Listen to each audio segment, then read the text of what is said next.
پہلگام میں ہونے والے دہشت گرد حملے کی ذمہ داری ہم نے قبول نہیں کی۔ دی ریزسٹنس فرنٹ نامی تنظیم نے تردید کر دی۔ نریندر مودی اور را کے رچائے ہوئے ڈرامے کا پول کھلتا جا رہا ہے۔ دی ریزسٹنس فرنٹ نامی تنظیم کی ویب سائٹ ہیک ہوئی تھی۔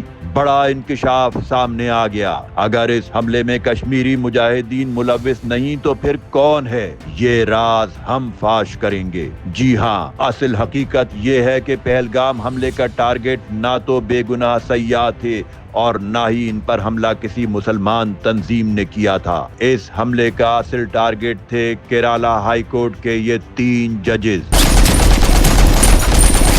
جسٹس انیل کے نریندرن، جسٹس بی گرش اور justice B G Ajit Kumar. یہ وہی 3 جج ہیں جنہوں نے اب سے کچھ عرصہ پہلے RSS کے 5 انتہا پسند ہندو دہشت گردوں کو موت کی سزا سنائی تھی۔ سزا پانے والے دہشت گردوں کے ساتھ ہی ان 3 ججوں کے تعاقب میں تھے۔ گرمیوں کی چھٹیاں منانے یہ تینوں ججز اپنی فیملی کے ساتھ پہلگام آئے ہوئے تھے اور واقعے سے کچھ ہی دیر پہلے یہ پہلگام کی سیر کر کے یہاں سے نکل چکے تھے، مگر RSS کے غنڈوں کو ان کی ٹائمنگز کا اندازہ نہیں ہو سکا اور اپنے طور پر انہوں نے اپنے ساتھیوں کو سزا سنانے والے ججز اور ان کی فیملیز پر اندھا دھند فائرنگ کر دی۔